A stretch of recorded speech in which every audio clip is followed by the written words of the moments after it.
No.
Welcome you all to the joint planning session with Planning Commission and Historic Preservation Board. Tonight we're going to discuss downtown Phase 1 changes to the Littleton Downtown Design Standards.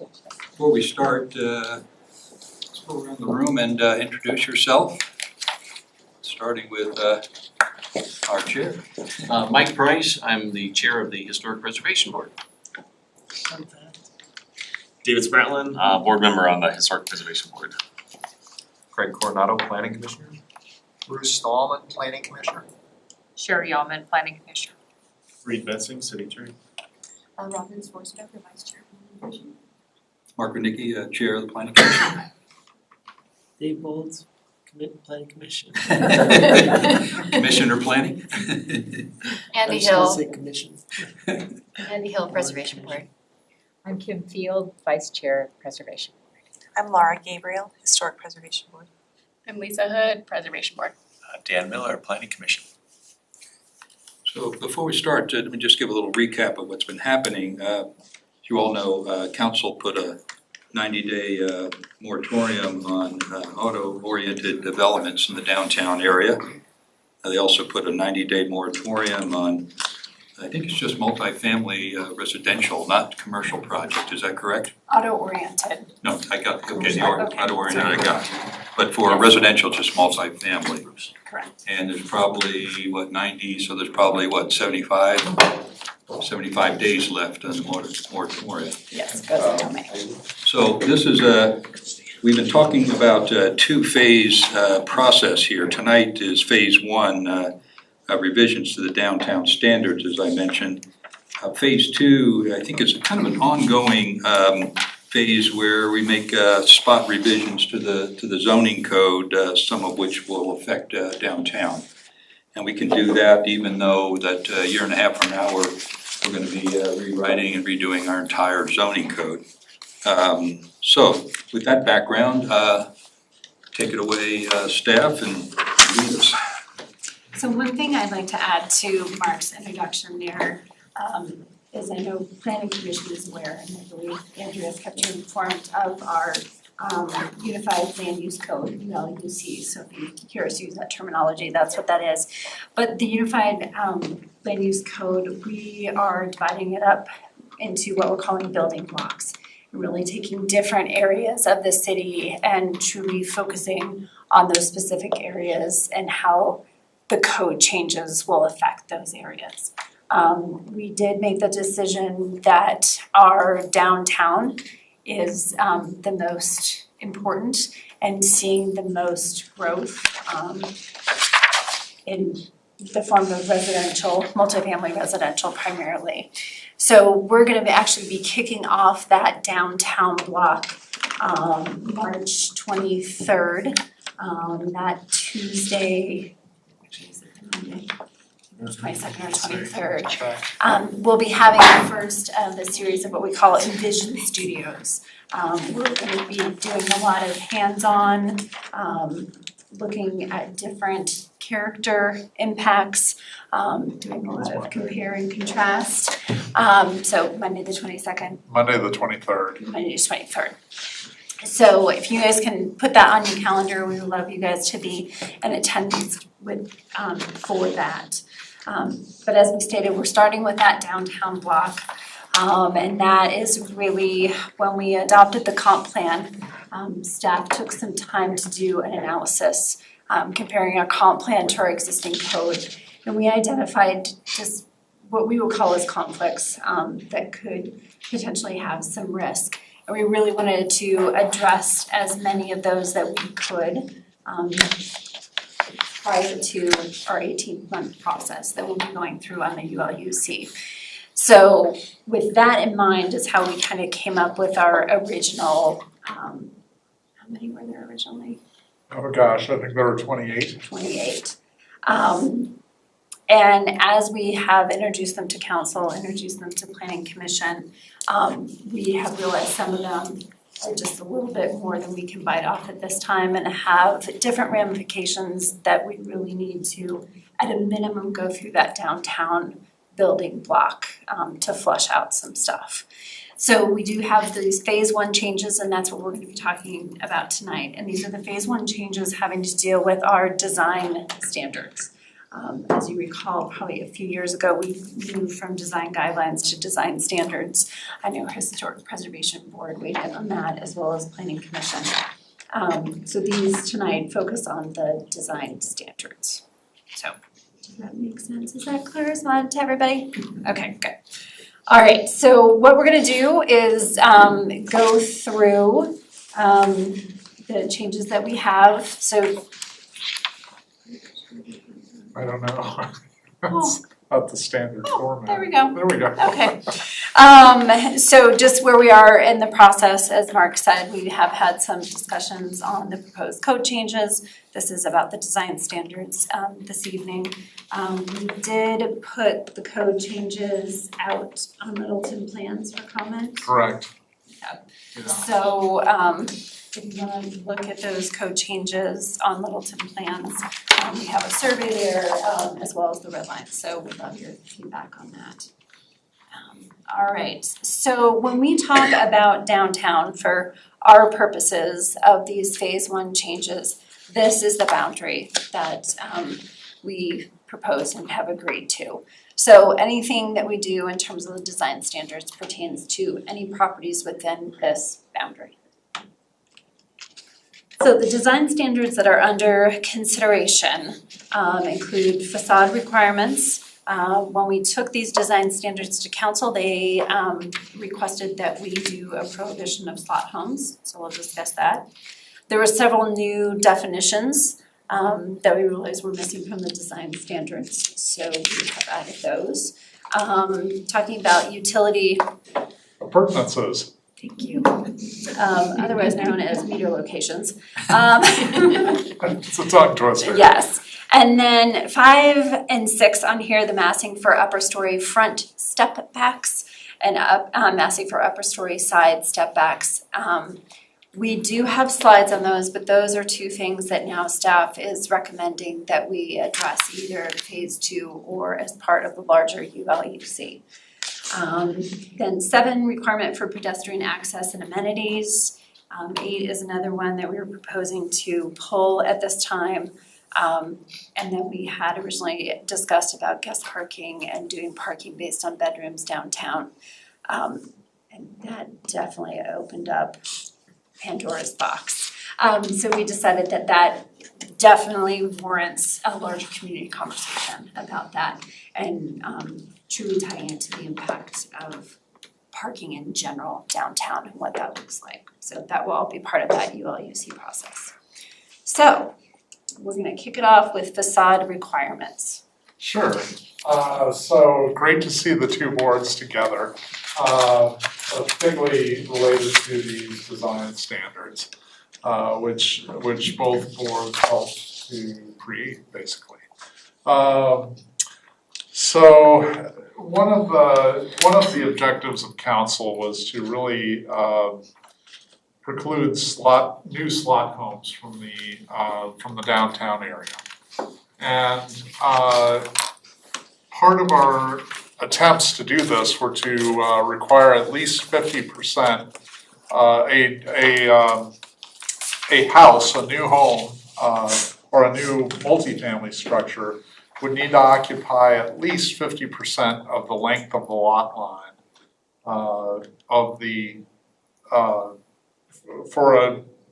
to meet the design standards. The front lot. The front lot line, correct. And we thought that would kind of help address some of these homes, and there are not many, but occasionally you'll see a house that looks like it takes up less of the lot than the driveway does. And that's fairly rare, but we thought we should try and nail that down a little bit more. But as council directed, they wanted to be much more explicit than that, and just ban slot homes altogether. So, but we thought that the two could work in tandem with each other. So if we go to the next slide. Excuse me, how do you Yes. prefer to go through this? Do you want comments now or on each item? Do you want to get through your presentation and then we start in on each item? I'm fine if you want to talk about each one as we go through. So if you have comments on facade requirement, we have 2 slides on that. Happy to take that. Got one. Good. Okay, so we'll go ahead and each one will chime in. Where's the line drawn between a slot home and something like a duplex? So we do have a slide about that to kind of talk about slot homes. We've got several slides on slot homes, so and we need your help kind of ferreting some of that information out a little bit. Okay. And Chairman Rudnicki has been generous enough to kind of share some sketches of things that might be considered slot homes, and we can kind of get into that as well. But that 50% requirement was an early attempt to address the slot home issue, and we still think it's a good idea. Does this 1.1.4 refer only to residential, or does it refer to commercial as well, Mike? 1.1.4 It is the first one just a under- residential requirement. Yes, the first one under general standards. Yeah, That's just residential. correct. And we tried to organize the, we call them blue lines because of that distinctive blue highlighting we used. But we tried to organize it so that you would see the general standards and the sub-area specific standards just as they're printed in the design standards, if you kind of wanted to there. But I believe that is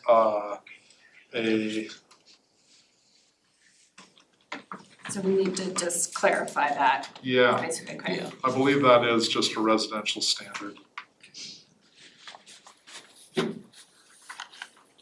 50% is pretty minimal standard. Was there any thought on jacking it up to 60%? It just seems like anybody can meet the 50%. That leaves a lot of side room for driveways, what have you. We can look at that. It seemed to us that you might have, the thing we don't see all that often downtown is the development of a single family home. And that's what concerned us about going a little bit too far on the percentage requirement. Since we just don't see that type very often, we didn't want to preclude single family homes and make them more difficult to build. But there's a sweet spot in there somewhere. And we started off as a little bit, I guess, cautious in our 50% not wanting to preclude single family. You know, I think if you go up to 80% or something like that, you're in a dangerous area. You are, but I've never, I've seen a lot of scrapes and a lot of new homes on new lots, 50-foot, 60-foot lots, and 50% is, I mean, they're always bigger than 50%, always. Yeah, and the idea was to try and avoid the side orientation, which is where you really get to the 50% or less. And with a 50% or a 50-foot wide lot, you've got a 10-foot setback on one side, a 5-foot on the other, so there's 15 feet, so now you've got 35 feet, which is 70%, so somewhere between that 50 and 70%, I suppose, would be the right number. Yeah, that could be, we can look into that. The other way to potentially word that, so we actually, initially when we had this wording, because you can see it's in yellow, so it was a council suggestion, we actually just had a majority. And then council said, we do need to define a majority.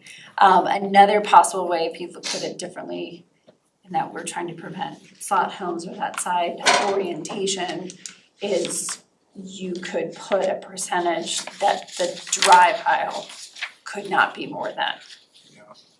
That would be another possibility. So. Can you clarify what the difference in the colors means, the yellow and the blue? Yeah, so yellow is what council had suggested when we brought this to them, had suggested to put in the new language. Blue is what staff had suggested, and then red is what we're saying we need, this should not be part of phase one. But it's new text in the red, it's Yes. just not part of, okay, correct. Yeah, we would like to get rid of the red text. At this time, yeah. So thoughts on the 50%, thoughts? I guess on the other hand, if you did have a real wide lot, which there may not be any of downtown, someone didn't want to build a single family home with large side setbacks, they may struggle to get 50%, right? So. Or likewise, if you're looking at a large lot again, whether it's a multifamily, one with a big courtyard in the front, you might struggle again to get 50% frontage on that. So I think your idea of really making the limiting factor the drive aisle, that's really what you're trying to minimize, and trying to maximize your open space or maximize your building frontage. Okay. I agree with that concept. Well, the other side is, we talk about more landscaping space, and if they, using that idea, you might have a little bit more green involved, which wouldn't necessarily be okay.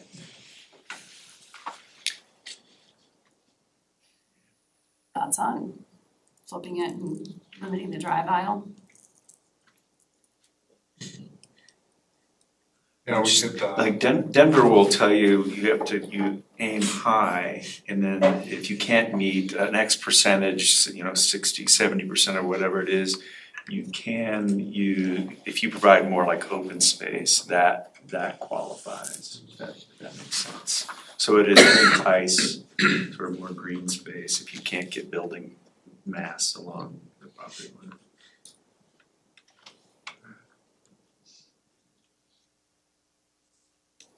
any other comments on that? That's great feedback. We can look at Denver's regulation. We can see if we can flip it to drive aisles, if that's what we really want to limit.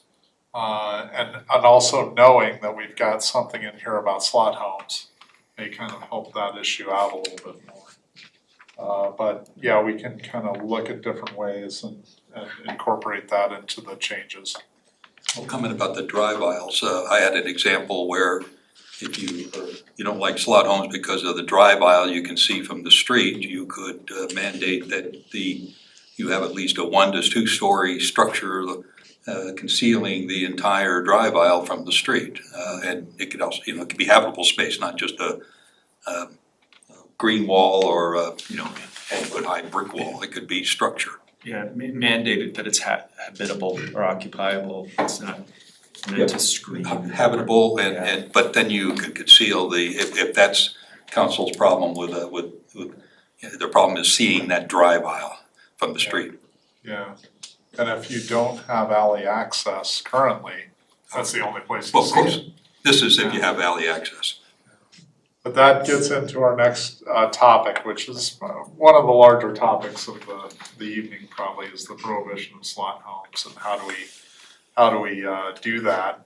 currently we don't have a prohibition of slot homes, and they're particularly when you have no alley access. The folks who are building downtown often turn to this type of format where you see an alley or a drive aisle right next to the home or between two structures, and most of the access points are facing the side of the structure, not the street. We do have a current regulation, I think it's 1.2.3, that requires at least some of the doors to face the street. And we have a definition of at least some, which is more than one, I believe, when more are required. So it's a little confusing. We're straightening that out as well. But there have been occasions where designers have said, okay, well, we can have that second door face the street, but it's gonna be a little ways behind the front facade. So we've tried to make it so that that second door is more prominent. And in the proposal, it would have to be within 10 feet of that front facade, no further back. And that would give it more visibility and make it look a little bit more prominent. Although if we're prohibiting slot homes, it may kind of take care of some of this as well. Where did the 10 feet come from? So we had wondered if it might be possible to have that second door on the front facade. And some of the design, from what we've seen so far, mixing up the units, particularly for condominiums, is a challenge for the architects. Because they want to have fire rated walls between each of the units. And so the closer you mix the two doors on the front facade, the more difficult it was. But again, getting rid of slot homes entirely may solve some of this problem. And having some recess between doors may have some advantage. But we tried to pick something that would give some leeway to designers. And 10 feet, you could have it at 5, you could have it at 6, but no more than 10. Yeah, and maybe designers would choose something less. But you go to great lengths to describe front entry and then 10 feet back for another entry. And then you go to the last page and under the definition of slot homes, it seems like that definition bars any side entryway. Not necessarily. That's how I read it. Yeah, we can look at your. It's really awkward, and yeah. Okay. You'll see some of the other slides that I think will show what is the meaning of slot home. And that is definitely something we want to spend a little time on tonight. We're gonna go regular slot home. We need to have a pretty good, solid, acceptance with that. Have you guys done a lot of peer research of other cities? Because I know Denver did like a year-long study of slot homes, and I'm sure other cities have too. That might be helpful. Denver's the most notable example, and we did look at their regulations. One of the trickier aspects of Denver's regulations, they don't require on-site parking, where we do, and we didn't want to quite dive into that issue during the moratorium. So some of their definitions, they may have a little bit more flexibility than we would, than Littleton would, requiring off-street parking to be provided, so that was one of the kind of apples and oranges things we saw between the two municipalities. Yeah, but certainly the definition and where the building. Yeah, and we have a slide that has our definition, proposed definition and Denver's proposed definition, so we can take a look at that. And I think, correct me if I'm wrong, but I think the intent when this was originally on the facade requirement for direct access was to create more of a street presence with multiple doors. But it was, for all intents and purposes, abused by developers that, you know, just having it as at least one and not defining how far it can be back. So this is in response to what we have seen being submitted to the city, that they can state that they have met the letter of the law, but it was, I believe, was not meeting the intent of this standard. Is that a correct assumption? You're really trying to create that street presence with multiple doors. Right, you want that to be street oriented. Correct, not side oriented. So. Jennifer, in terms of neighborhood character though, what we're trying to promote is activation, isn't it, of those front entries and neighborhood involvement. So if we go back 10 feet, then aren't we sort of defeating that purpose? I mean, wouldn't we want those doors and porches or whatever to be on the street as opposed to set back? We can go either way.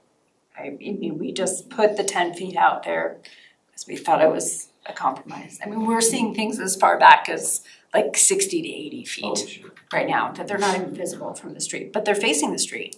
They're just not visible from the street. Oh, I got you, okay, so they're facing the street, but they're just set back. Correct. I see, okay. I do think the 10 feet is a little generous for exactly what Mike was saying. I'm not sure whether you want to go 8 or what, but the 10 foot, you know, you think about it, you know, put a couple of these tables together, that's very generous for something that you're trying to have that street focus. Thoughts on an actual number? That's why you guys make the big bucks. Well, if you have say you have 6 units, whether it be a slot or garages in the back or common garage.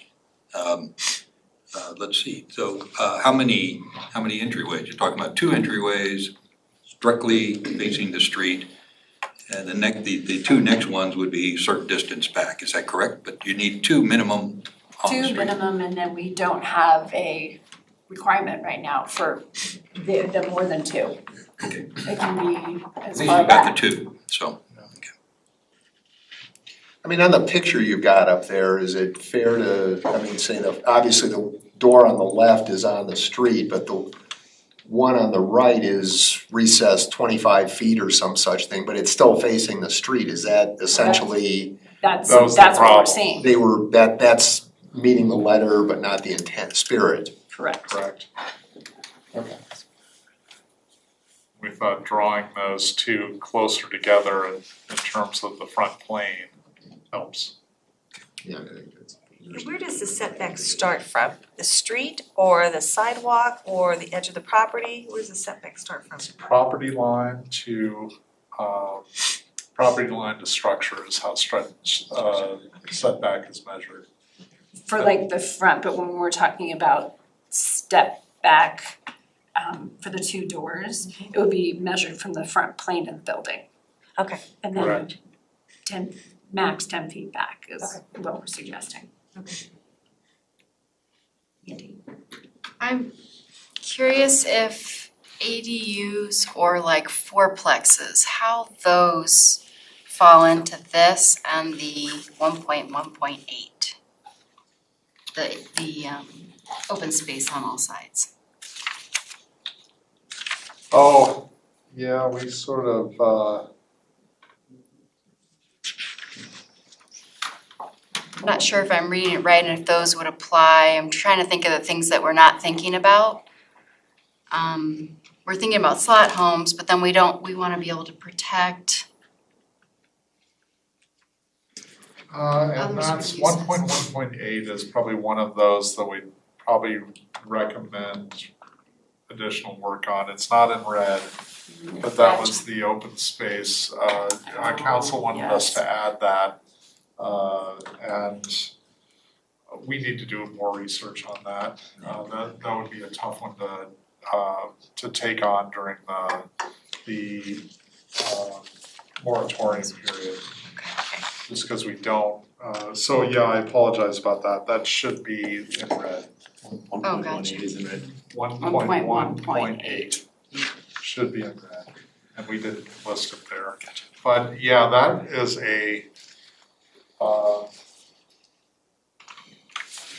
something we really need to do more research on. The distribution of open space on the site. Right now, we require a certain amount of open space, and then distributing it is something we need to run through models and that type of thing. Okay. Yeah. And what constitutes open space? Yeah, before we're really comfortable with that one. Great, thanks. Good catch, sorry about that. All right. So I'd say 6 feet, 6 feet? just to throw out a number. Okay. So on 1.2.3, change the 10 to 6. Mm-hmm. That gets you closer to the street, and that gives you an ample porch. Yeah, that's about the size of a good porch. Or a minimal, usable porch. Okay, so the slot home conversation. So currently we do not have a definition for slot home in the design standards. So proposing to do that. So these sketches are courtesy of Mark here of really kind of determining what is truly a slot home. Is it something that just has the center alley access, or if you only had a narrow lot and the alley access was on one side? Question on the one on your right is looking at it proportionally to an adjacent property as opposed to if you mass it all together. So what impact does that have on the street activation? Is it better to have that continual presence, or does the size of the width being more closely related to a single family home? Just a question, what lot size was used for your slot home? Was it the 6,000 square foot one? Pick something off the tree, like 60, 70 feet or so. You have a small lot and they're just trying to pack in as much density as they possibly No, I can. understand. I'm just trying to see what the It lot was- size Yeah, was. it wasn't drawn to scale, it was just basically a quickie little, Okay. thought process to, I'm trying to understand what council means when they say slot home, and I still don't know. I don't know what council wants. I don't know what staff is driving at. What is a slot home? And we'll look at the other examples. What are the size of the lots on prints up here where the slot homes are? What are the size of those lots? So typically, lots downtown are about 50 feet wide. So, and I believe the old grid for Littleton had 25-foot lots, and most homes are on a 50-foot. You know, they accumulated a couple of those lots to make it 50 feet. Okay. Yeah. But in terms of Denver's definition of the slot, means that gap between, it could either be a courtyard or it could be a driveway. But there is a slot that's formed between homes. And there could be 2 homes that frame the slot, or there could be 2 properties that frame a slot. But the slot needs to be present, that kind of negative space, I guess. So I think going to some of the things that you had drawn, would we consider these footprints to be slot homes. Well, the left one is, and there's an example, both these examples are in Littleton, as well as a slot home in the previous slide. The one on the left is stack your garages, jam them together and put them 5 feet off the alley with a little gap, and then so you get out of your car, go in the little yard, and then walk around the side to get into your units. So according to your definition on page 4, this would, to me, the definition says this is a slot home too, and I'm not sure that's the intent. The one on the right, there's an example in north of Main Street on the west end. It's got a common parking garage. So you go in and then I assume you find your door, or you walk, or if the visitor is coming, they walk down that narrow side setback area and go into your unit. According to the definition on page 4 of slots, this to me could be considered a slot home too. Is it a slot home? Or either or slot homes? That's what I don't understand. So the definition on the top is what staff had proposed and what Mark is referring to.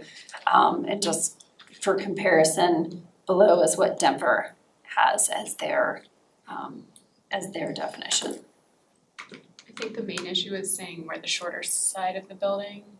I think that's where the big difference between the two definitions is, because his examples, those are the shorter side of the building, it's not really the intent of what the slot home is supposed to, I mean, it's supposed to have the slot in the middle. So I think that language, the shorter side, could cause problems. It would apply to more projects than maybe was intended. Got it. That makes sense. I know was interested the perpendicular to the street frontage is the defining factor of the element. Okay.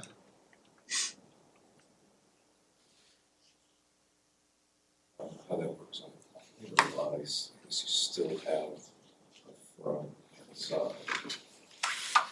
Right. Yeah, I guess if you're, that is a struggle that we've had with the corner homes. I guess if they're.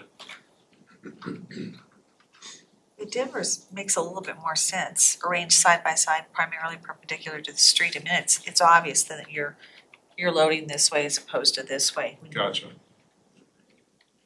I agree. Okay. I like the perpendicular language. Yep, we can change that. Is it always a multifamily, because could it be a single family as well? Because, in the south, there are lots of slot homes that are old southern homes with side entries. As that primary. Yeah. And Yes, like to get the breeze going through, Right, and it has those historic long, skinny, long lots. I mean, so you built to that, and I think, originally when slot homes were, it was to have that look potentially, but what ended up facing the street wasn't necessarily looking like a single family structure. Does that make sense? Yes, but I'm just asking, do we want that applied to a single family structure? Not just multifamily, is the question. I would think just multifamily. Single family would be okay, I think. But it's the multifamily that I think you have the problem with. You've got 4 of them loaded this way when you could only have 1. Yeah, multifamily, if you also said that you have to have at least 2 doors facing the street, I mean, you're gonna have 1 door facing the street, right? With a single family? Yeah. True. Yeah. So then it's just a mass thing, but to me, it seems like it's more pertinent to multifamily, multi-units. Yeah, to me, it seems like they're exclusive, slot home and single family are kind of exclusive concepts. And there are occasionally, I'm trying to think of one in Littleton, but there are occasionally older homes that have a sidewalk that goes more to the side and you enter on the side of the house. And, that's an older style of home. It's a very nice style. Yeah. It can work, floor plan wise, it can be very helpful to Yeah. making the floor plan work. Right. I think that the example that you gave, Mark, of the slot space just being two skinny sidewalks down either side of the building, that would fit the definition, but it really, you know, those little skinny sidewalks are gonna be concrete and they just go away. And it certainly doesn't fit the spirit of what we're trying to do. The only thing I'm looking for is clarity when the developer or architect look at it. Are they gonna be scratching their head as to what the slot home is? And you know, we think we've solved some problems here and interpretations, but then we create new problems with interpretation. It could be helpful to talk to somebody in Denver and see if they've had any issues with their definition, and there's not really. I just pulled up their diagram of it and Yeah. it just disappeared, but there's some diagrams of slot homes. Yes, Seen those. actually. Even if they do have different parking standards, it's not, that doesn't affect the definition, and there's no harm in plagiarizing a good definition. Sure. I I'll see how maybe. We thank Jane for doing that. Let me ask another question. So in terms of historic preservation, do you feel a slot home represents the character of Littleton? We obviously are going to be doing a character study. And if so, why? My answer would be no. I don't think they fit into our character at all. Is it? Largely because they weren't built in the time when our downtown was built. Those would be a real outlier for the 1890s, early 1900s. Or even up to the 1950s, mid-century. Good point. So it's more the exterior look than the density? I think there's more to it than that. I think it's more in keeping with the way that neighborhoods developed and the way that neighbors interacted with each other. If you look at slot homes, those entrances are designed to have no interaction with anybody, not even your next door neighbor. And the only time you might see somebody is when you're driving your car out of your driveway or your garage and hitting the guy behind you, because he's driving his car out at the same time. So in terms of, I think what we're trying to develop for the feel of downtown would be the need to have the entrances on the streets, or at least close enough to the streets that you've got that kind of activity, interactivity. I think of like some East Coast homes, and a lot of them are triplexes, but all the entrances are in the front. I mean, like you might even have one, and then there's internal entrances. So it looks like a single family home, but it's actually 3 and 4 units. You also have massing and scale as well there, where they're all similar massing scale height. Where what I think we're seeing with a lot of these slot homes, there's so much pushed so far to the front that you don't have any of those massing step backs or breaks in some of the divisions. Yeah. So it makes it a very stark contrast. Right. Even though the entrance might be in the front, some of those other attributes might be of similar nature. Feels different. I know, I agree. I mean, I'm asking the question, so just to really help us start using that muscle of how do we describe the feelings that we have, and why do we have the opinions that we have, and how do we tie that to land use and architectural elements. And I mean, I think a lot of downtown, the design standards are key. Probably even more so than code language, to basically obtaining what we want. And I think what we want is different. Everybody's we is different. So I think this downtown building block is really gonna be a great exercise to see all the different opinions and how do we bring that together to something that works for our community. So in terms of prohibition of slot homes, it sounds like we are in agreement that this would be a good thing to put in here to prohibit slot homes, and that we are leaning towards the Denver definition more than what we had proposed, which I am not offended by at all. So the three examples that I drew up, you're talking about all three or just the one with the slot in the middle? Is that what this group is thinking that a slot unit is? I would say this slide represents slot homes, and these are not slot homes. The other two are not. I'd say these are. These would be considered slot These two. homes. These two. Okay. The other two would not be. In my I'm just opinion. asking. But thoughts? I know them when I see them. I think Yeah. I think slot in the middle. I mean, that's really what we think of a slot home. And I do think it's interesting that we're enamored with Denver's definition of a slot home when you see how popular slot homes are in Denver. They've been I mean, they're very banned though now. controversial. Yeah, they got them up before they got a ban. Yeah, they're very controversial. They're very convenient. In their favor, okay, to a buyer, they drive down the slot, they enter their own private garage and walk through a door and they're in their own unit versus another example, the loaded up garages there on the left-hand side, you gotta walk outside and then walk back into your unit. So But I a can see slot- why they're popular, because they're Oh, convenient. I do understand that. Most of them are ugly as hell, but But they're not user friendly to the neighborhood. I No, mean, they're not. that's kind of what we want is user friendly. You're part of the neighborhood, there's interaction going on. In a slot home, there is none. You know, go in and you're gone. If you think about it flipping the other way, like if all of the garages were facing towards the street, that would absolutely not fit in with the character of downtown. So it's the auto-oriented nature of that building form. It's not necessarily, like technically for lot width purposes, it is more similar to historic. So if you really designed it correctly, but it's the fact that you're going in and out by car to this huge garage. So that's the characteristic that really doesn't fit in.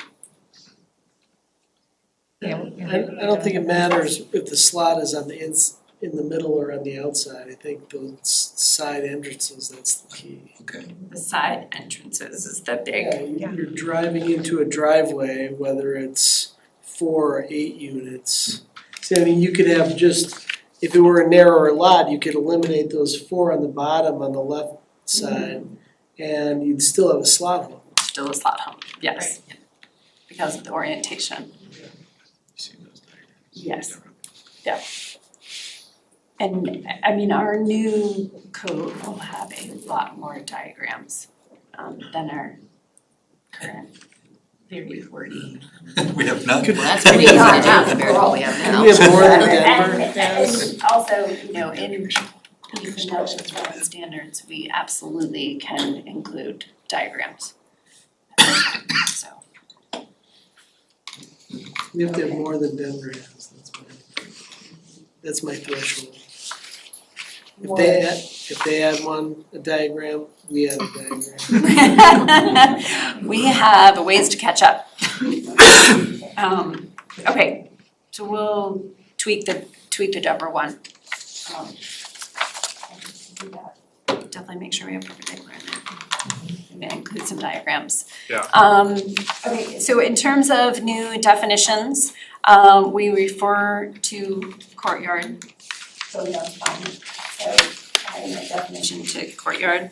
And this is in the glossary of definitions, so it'd be line 121. So my only comment here is, international building codes have a definition for, they call it a court. Okay. So there's the IBC and then the International Residential Code, International Building Code, both define court. Okay. So is there an advantage to being consistent with how the code Yes. identifies it? There's a very distinct advantage.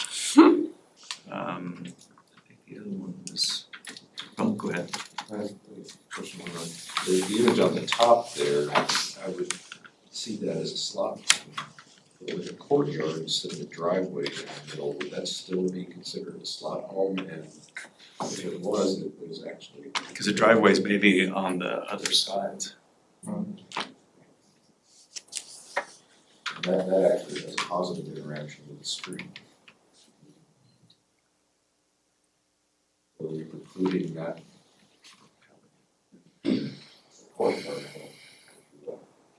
The driveway is not.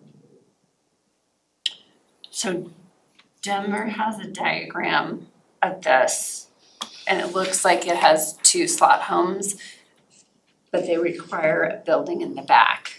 Or even I can see with this orientation, it almost looks like they come together in that to form that courtyard, that gathering space, that community space. I think that goes to kind of what you were talking about, the interaction with the public. They call it a revised garden court building form.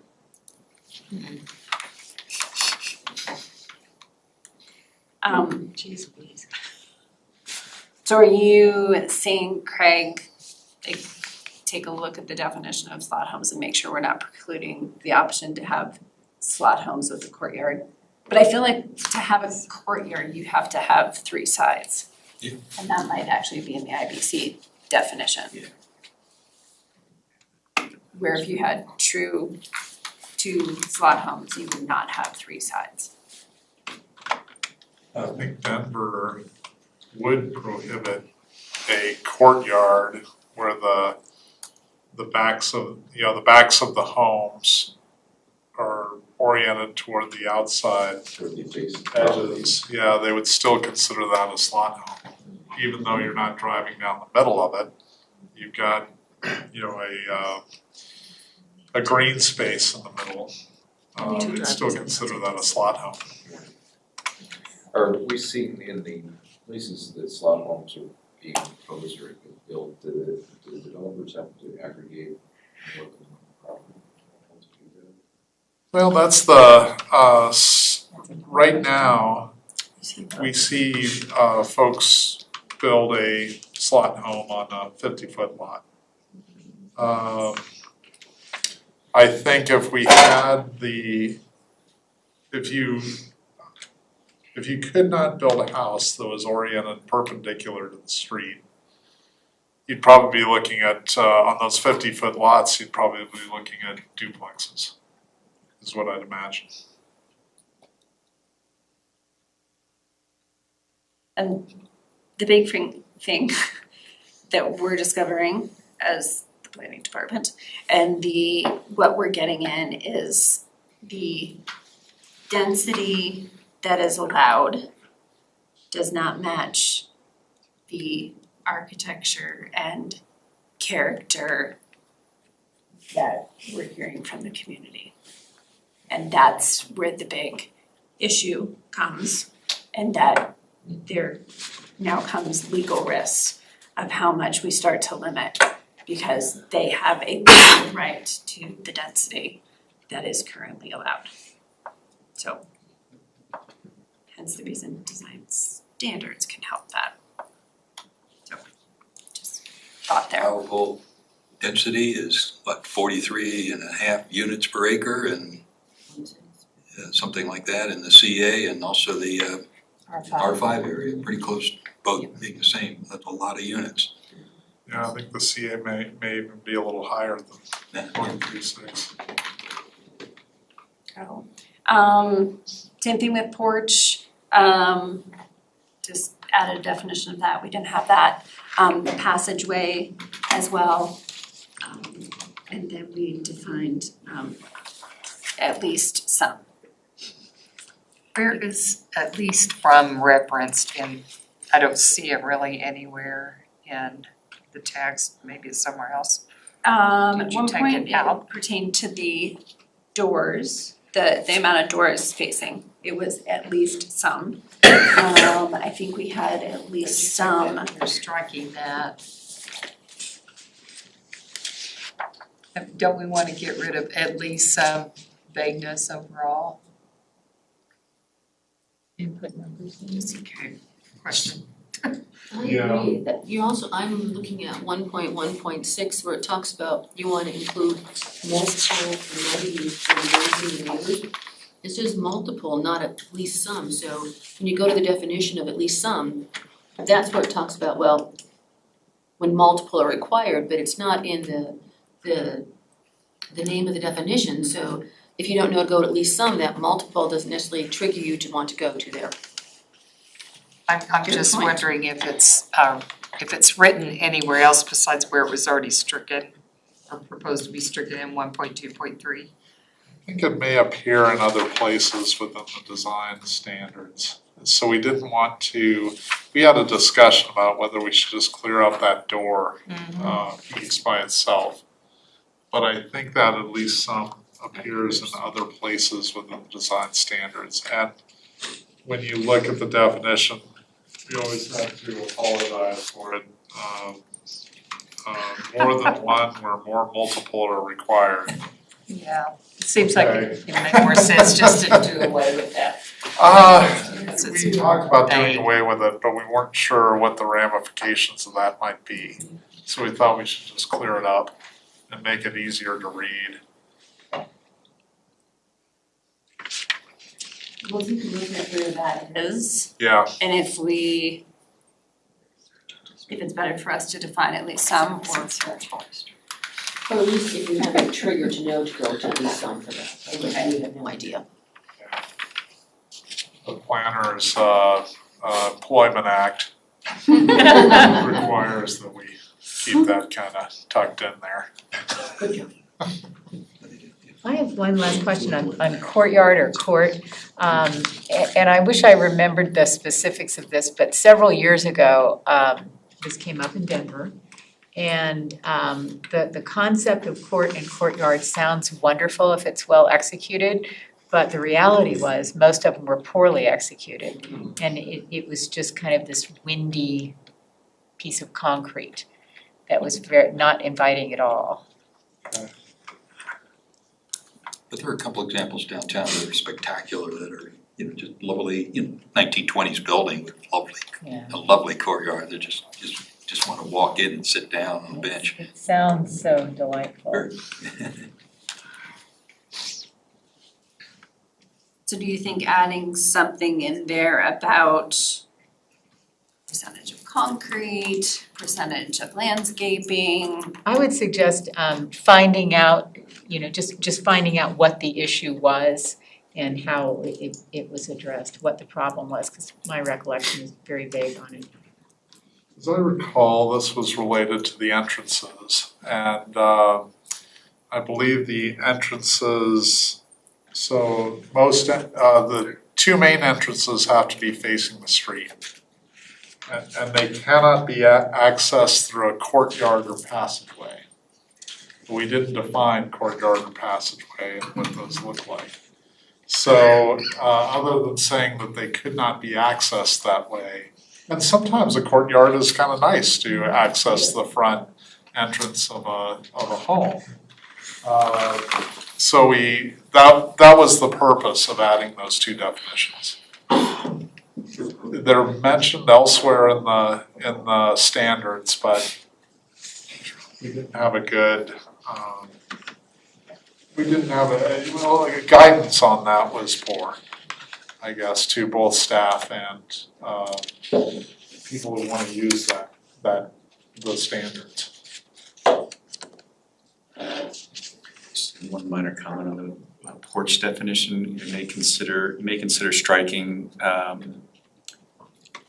the last portion of that sentence is that it is not used for livable space.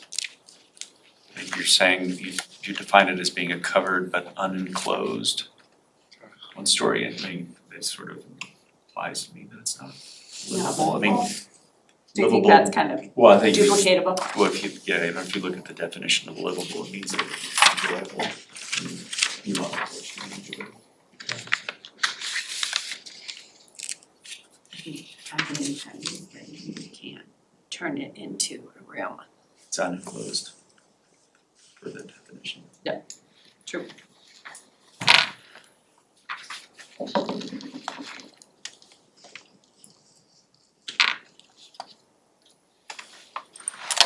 Anything else on those definitions?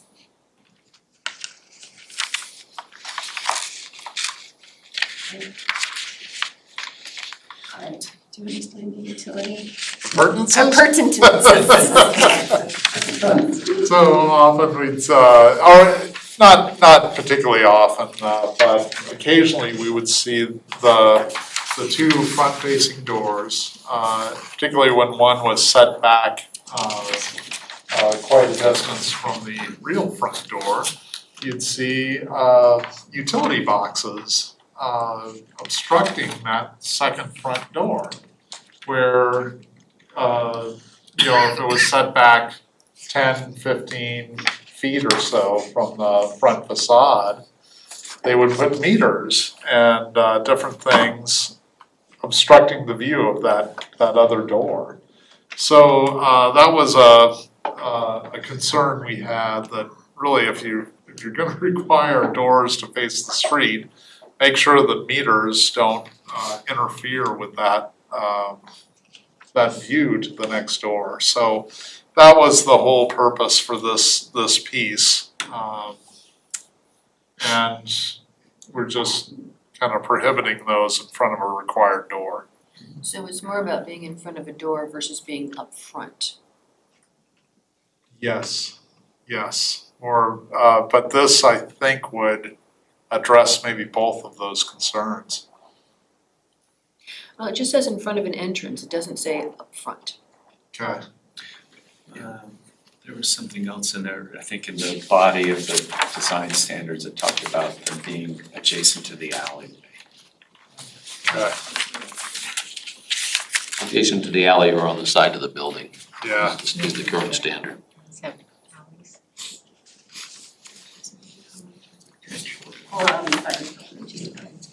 That fits that language and there's still. Which if you had that side entrance that's 6 to 10 feet back, you could have that in front of that, because that'd be on the side of the building. And that, when you look at this middle diagram, that's exactly what is occurring. It's now on the side, but it's in front of this door. Right. So that was the purpose of adding the blue language that you see there on line 59 and 60, and not located in front of an entrance. Must be to the rear of the most front-facing doors. Yeah. Well, and that was sort of the, oh, I'm sorry, I cut somebody off. That's okay, I was just gonna say that you've got some text up in the upper left corner that says no longer allowed on the primary facade. I like that language better than this language. Yeah. Does the utility provider decide this? Like, is the utility meter really on the plan that you approve? Or does it just show up? We do ask that they show The utility plan. where the utilities are located on the building, Okay. on each of these site development plans. There's not some utility standard that they need to be facing the street for access or anything? So they do, there are access requirements to those utilities, meter boxes and different things. So they've got to have some clear space around them.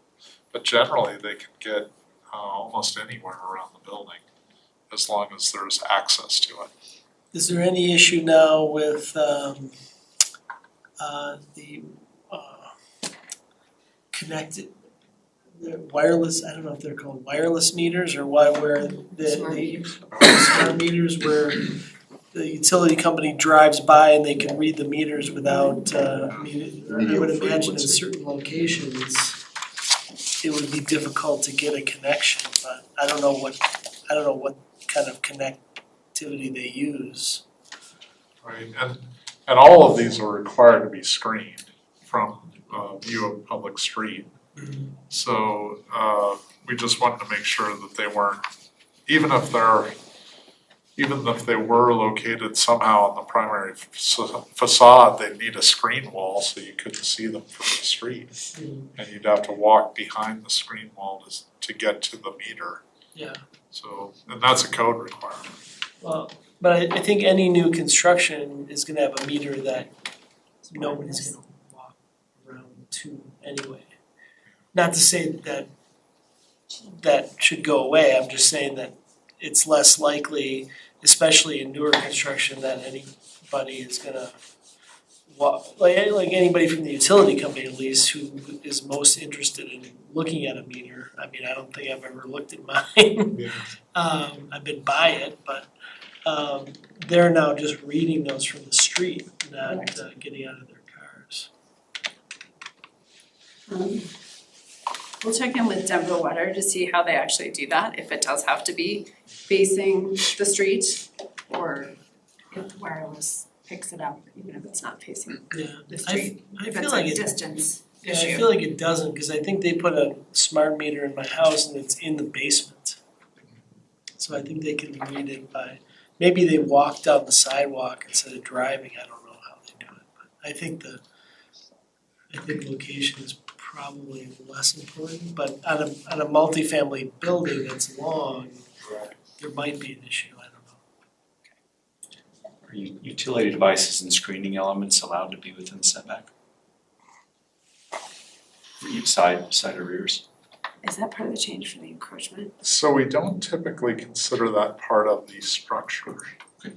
Yeah, it's like air conditioning units aren't considered part of the the primary structure right now. And we just clarified that with one of our code changes. Correct. What is allowed to encroach into a setback. Right. That's a good question. Okay, anything else on meter locations? I'm never gonna attempt to say that word. Just glancing at 66, you got 2.1, there's just a little typo there. Just underneath it, you're actually going into the next section of it. Building is. It's a kind of an interesting way of spelling it. Oh, yeah. The old little, kind of looks Dutch. No. Fiddly. Good catch. They did get at Perkins, correct, though? So massing for upper story front step backs. So, you wanna try about this one? This is in place already on Main Street, and only 25% of the upper floor can be visible from across the street. So you'll see Littleton mixed use and Littletown office buildings. Littleton mixed use, that on the right side of the screen, that red stripe is the upper story as viewed from across the street. And on Littletown, that on the left side, that upper story is barely visible in the picture. We had talked about expanding that to different areas of downtown with city council, and maybe even doing that on side. One of the problems that we had seen in downtown was that you get a large building on a small lot next to an old home, and the older home, when you walk out of the yard, it's just this huge scale difference of sometimes it could be a 40-foot building right on the property line, or in the R5 district, a 30-foot building right on the property line. And we thought, well, this is a good opportunity to maybe introduce step backs for the upper story. We had drafted some language on that and put it to council. And council said you're not going nearly far enough on that. We went less and less visible from side property lines, front property lines, all of it. And I think we need more study on this. It's one of those issues. We'd love to do some step back requirements in this 90-day period. But we don't know some of the effects of Affordability, how this affects housing prices, when you start to limit the space. Yeah. What it does to number of units that could be on a lot. How does it work architecturally? What's the magic number in terms of step back? It was really, I felt like every question or thought on it yielded 10 more questions. So that's why we really felt like this is, I think we'll be able to make significant progress on it during the downtown building block, but it might be something that we just have to wait until the end of the process. One of the things that we are going to have with that downtown building block and for our UIUC update is actually a massing model. So we are building a GIS massing model, our consultant is, of downtown. So when we start kind of pushing and pulling different levels with setbacks and open space and, what does that do to density? What does that do to the look? What does that do to the cost of building something? Which then what in turn does that do with affordability? So we'll have more tools to study this, which is why we're saying not now. Not never, just not now. A question for you. Can you tell me in terms of months, what recommend pulling to phase 2 or ULUC means? How many months away is that? So the items that we're discussing with you this evening, we are hoping to have back before Planning Commission. Actually, the design standards would just go to Planning Commission and then be ratified by council. So we're really hoping to have that done in May, so at the end of the moratorium, we can put these into effect. Those phase 2 changes, the exact timeline on that, we haven't nailed down. It really is gonna depend on how far we get with the downtown building block. I would imagine that phase 2 would be at that end of the downtown building block. We'll have some more things, some good gems that we pull out of the design studios and the engagement that we have with the public and boards and commissions and things like that. So I'm thinking right now that phase 2 is probably going to be June, August, September. So that is something that our ULUC staff technical team is working through right now. What we think the content of those phase 2 changes could be and the timing of it.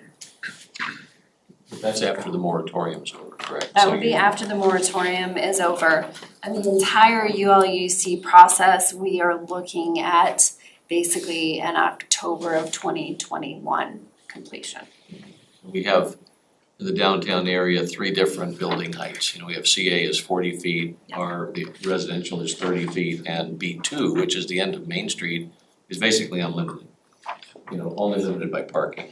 So I think what we really need to do, along with tackling the massing issue, is getting our arms around the building heights too. But years ago, I remember Denver, here we go again with Denver, had, there was solar access that was a problem there. And people's sun was being cut off by a pop top next door. Yeah. So there was a bulk plane rule that was instituted, which it had the effect of minimizing that shading of those. Maybe something like that could be put into place where, we have a certain building height for the first floor in an area that is primarily single-family homes that are 1-story. And that your second floor then is pushed back so that you reduce that massing and you don't have that, skyscraper next to your single-family home. Yes. But I think we need to do that sooner than later. And that will really be done during that downtown building block. That's part of our massing model we have, that we can start playing with that. Also on the, the issue of the visibility, you showed Littleton mixed use. I think what we really need to do when we're tackling that first and second story height is look at how high that parapet wall is above that second story. Because if you raise the parapet wall, then you can raise the height of that third story, if you will, up to a certain height. So, and that's all this visuality of looking from across the street of if you're 5'8" or something like that. So that's what we really need to have a standard for that. I think that's on page 42 of the current standards. Yes. So you got that. That's a perfect trick that the architects will do. One comment, I mean, I dislike Denver's zoning code immensely, and you know that. But one thing that they introduced that I like is the bulk lane.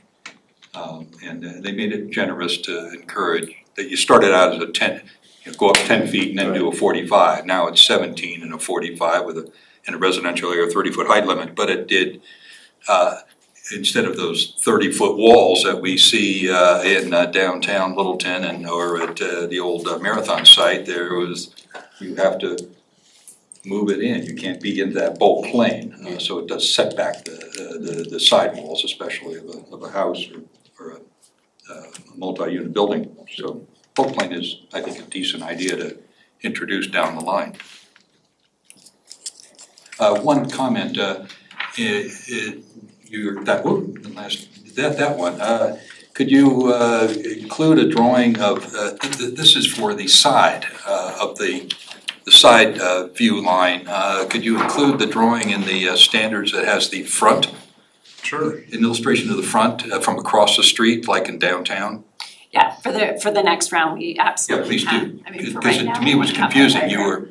You were alluding to the across the street and then but all you were showing was the side. Right. Okay. Now, I would also kind of second Mike's urgency comment that addressing the massing, addressing these questions are important sooner rather than later, because people will be building this will be coming up. A little quality. See, there's still, the architects and the developers can still do massive structures down there. Whether you call them a duplex, if there's only 2 units, they'll just make them bigger, just as high and longer. Or you could do an old style, go in a front door and you go down a hallway and you enter your unit, like all those apartments near the Bannock area. And they can be, there's that 30-foot wall on the side. So we're not attacking the massing, the bulk of the structures yet in a lot of these new regulations. So do we wait a year and a half, or do we try to tackle some of these bulk issues in the next 6 months, 4 months, 8 months? Or do we have to wait a year and a half and more structures are built that are that maybe we don't like in our downtown area? And that opens the door for the unhappy neighbor who unfortunately didn't sell his little tiny place for development when all of his other neighbors did. And he feels that he's being, unjustly and unfairly treated, because now, 18 months down the road, you've instituted these restrictions. So sooner rather than later, and I know they're tough, gnarly problems. Yes, they are. They lead to really good discussion though. I mean, just bringing out all the aspects of it, so. All right, so there's okay, so another one, require pedestrian access and amenities. I think this goes to Robo, what you were pointing out, that said needed multiple, but we really didn't define that. Well, you defining that at least some, that you don't just go to at least some based on how it's written. Is the left an example of no porch? It's hard to see. Well, it's another slot, it looks like. It's here. It's a slide. It's the language right now.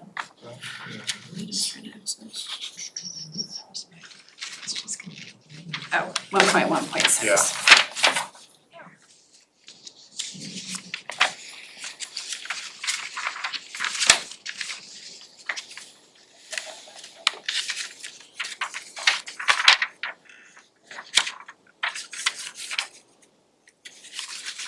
Yeah, it kind of help beef up some of the architecture that faces the street, I think, to require more what we call amenities, which include but not limited to front porches, windows, balconies, and front patios. everybody's got windows on the front elevation, but, you know, One item that, a very small little blue square, and that is going from a 312 pitch to a 512 pitch. That is a big deal. it is. What'll happen is, if I need more wall height inside, I will switch for, I don't like 312 roof pitches. I'll do a 312 or a 212 pitch so I can get my walls higher on the side. If you introduce that 512, you are almost like doing a bit of a bulk plane introduction there. Yeah, that's exactly the point. I figured, yes. Yeah. I was curious why that particular one was chosen, so thank you for answering it. And to clarify, that's just the primary roof. Secondary porches still can be 312. Right. Or less, yeah. I guess, Frank Lloyd Wright, I mean, he was famous for doing 212 roofs, and lovely, but there's not a lot of Frank Lloyd Wrights floating around in the architecture business, especially in Littleton. Well, we thought that could help make the roof a little bit more prominent and address some of the character issues. Historic pitch, I mean, if you go to, not necessarily the 1950s historic, but the 1900s, that historic pitch is more that 512. We'll get to that with Littleton Boulevard. Yes. That can have a different one. Pitch discussion. Yes. Okay, so we'll take a look at that multiple and at least some. And then one thing we do need to take care of is changing the design standard boundary map in the existing design standard document. Just clean up there. And then we do not need to discuss this because we pulled the whole parking. Again, it's a much bigger issue downtown, and there's more than one way to tackle the parking issue. And to keep in mind when you talk about parking, and especially if you start to push it underground or have any type of structured parking, you're looking at $20,000 parking per parking space. Underground? So. More higher than that. Yeah. Yes, Structured structured. parking, 20, probably 25, yeah, underground. So then it was a question, what does that do to the affordability of a home? Are we pricing people out of the neighborhood by having these parking requirements? So you can see that, I mean, there's a lot of things that we need to take into consideration, both as a community and staff and as boards that are gonna be faced with enforcing this. So we put it out there and then so I think that's something that we need a little bit more research into. And a lot of communities are going to no parking requirements, not requiring it at all. Not realistic. So, Half a guest space is a lot yeah. in communities. Like that's really high if you have like more than 10 units. That's And also the fact that a lot of these properties are considered to be within walking distance of light rail. That other jurisdictions have, if you're within walking distance of light rail, you don't have any parking requirements. So, I mean, that's a realistic huge switch. What, Roland? That's not realistic for how people live. The fact that we're a suburban community, I think there's a little bit there. But yeah, I mean, you can look at demographics, I mean, more and more people aren't even owning cars. So, not necessarily our generation, but yeah, I have lots of my daughter's friends don't even have driver's license. So. I think you're right, Robin, that isn't realistic today. But it may well be realistic in the near future. Future's one thing, what we're doing today. Like we can't screw ourselves today for something we don't know what's gonna be in the future. The problem But with if the having, future comes and we understand better, then of course we should change it. the problem with having such high parking requirements is that that's what drives the design instead of what we actually want, which is all the things that we've spent the last hour and a half talking about. And so it's balancing what's more important. You put parking behind and you can solve that. Yeah, but the bulk, once you build a lot of parking, the building's automatically larger. Because it has to have the cars. We have other limits that prevent that too, though. Do we have a rear Yeah, setback? open space and. Rear setback, Jennifer, is that 20 feet? We do, yes, I In believe it's 20 feet in residential. R5. So you've got some guest spaces for potentially in the back, since the building can only be 20 feet from the alley, middle of the alley or the end of the alley line. If there's an alley. If there's an alley. Gotcha, Yeah. okay. It's a complex mix. No, we do. Variance. They're not everywhere though. Yeah. We had that variance for 5 feet for the one that I looked at. Yeah, I mean, just from the discussion among our groups, everybody's got an opinion about parking. And just hammering that down in the design standards in a 90-day period is not gonna, is not doing a service to the community, I don't think. To what that conversation really needs to. Yeah, there's ideas about no parking requirements, maximum parking requirements, a lot of folks do that. Minimum parking requirements, what we do currently.